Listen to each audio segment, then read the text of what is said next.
Hi friends, நம்மளோட இந்த சாம் த storm சேனலில் பேய் கதைகளை பற்றி பார்த்துட்டு வர்றாங்க.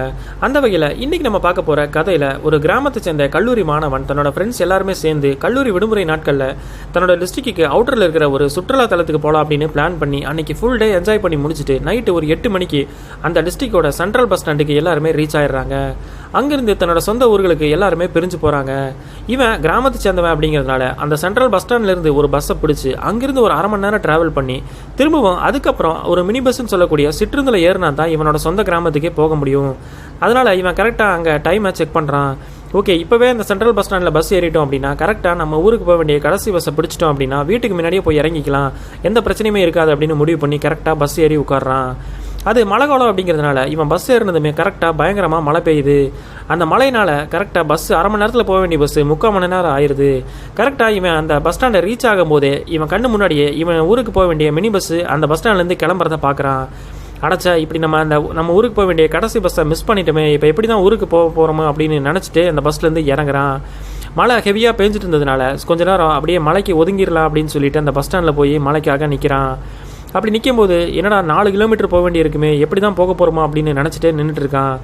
அதுக்கப்புறம் தான் இவன் யோசிக்கிறான், மழை கொஞ்சம் நின்னதுமே சரி இதுக்கு மேலே நம்ம வெயிட் பண்ணோம்னா பிரயோஜனமே கிடையாது, பேசாமல் நடந்துட வேண்டிதான். அப்படி நடந்துகிட்டே போகும்போது யாராவது 2 வீலரில் வந்தாங்கன்னா வேணால் அவங்ககிட்ட லிஃப்ட் கேட்டு போயிடலாம் அப்படின்னு முடிவு பண்ணிவிட்டு அந்த ஒத்தையடி பாதையில் நடக்க ஆரம்பிக்கிறான்.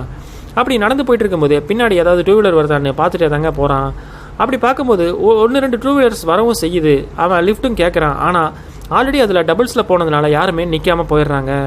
அப்படியே 1-2 பேர் சிங்கிள்ஸில் வந்தாலுமே கூட இந்த கிராமத்தில் ஒத்தையடி பாதையிலலாம் ட்ராவல் பண்ணுறாங்க, அதுவும் அன்டைமில் ட்ராவல் பண்ணுறாங்க அப்படின்னா யாருமே ஹெல்ப் கேட்டாலுமே நிற்கிறதுக்கு பயப்படுவாங்க. என்ன காரணம் அப்படின்னா அங்கே வழிப்பறி திட்டர்கள் நிறையா இருக்கிறதுக்கு சான்ஸ் இருக்குது அப்படிங்கிறதுனால யாருமே அவனுக்கு ஹெல்ப் பண்ணல. இதுக்கு மேலே ஹெல்ப் கேட்டு பிரயோஜனமே இல்லை, யாரையுமே நம்ப வேண்டாம், பேசாமல் நடந்தே போயிடலாம் அப்படின்னு சொல்லிட்டு அவன் அந்த ஒத்தையடி பாதையில் தொடர்ந்து நடக்க ஆரம்பிக்கிறான். அப்படி இருக்கும்போது ஒரு 1 கிலோமீட்டர் தாண்டி போயிட்டு இருக்கும்போது திரும்பவும் பயங்கரமாக மழை பெய்ய ஆரம்பிக்குது.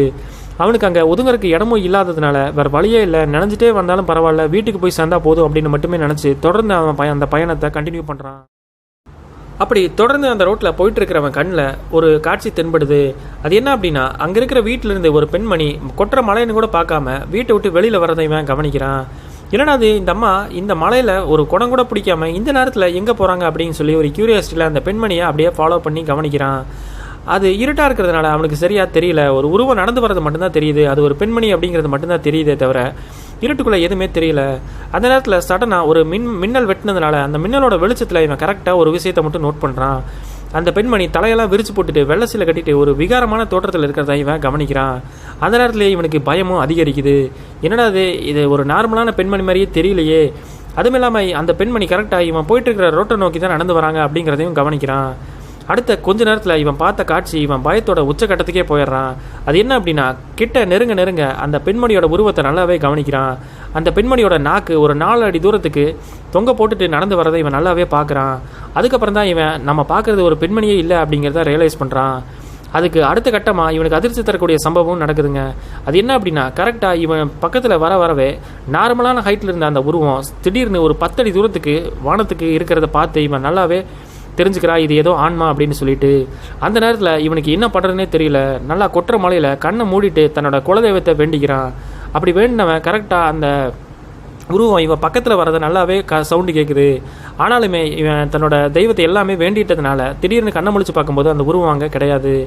இவன் பயத்தில் என்ன பண்ணுறதுன்னு தெரியாமல் சுற்றி முற்றி பார்க்குறான். அப்படி பார்க்கும்போது அந்த உருவம் கரெக்டாக இவன் இந்த ரோட்டுக்கு ரைட் சைடில் ஒரு வாய்க்கால் மாதிரி ஒரு தண்ணி போகுதுங்க. அந்த தண்ணியை தாண்டி ஒரே ஜம்பில் அந்த தண்ணியை தாண்டி அங்கே இருக்கிற ஒரு ஆலமரத்தில் போய் அந்த கையில் வச்சுருந்த அந்த கயித்தை வச்சு அந்த அம்மா தூக்கு போடுறத பார்த்து மிரண்டு போயிடுறான்.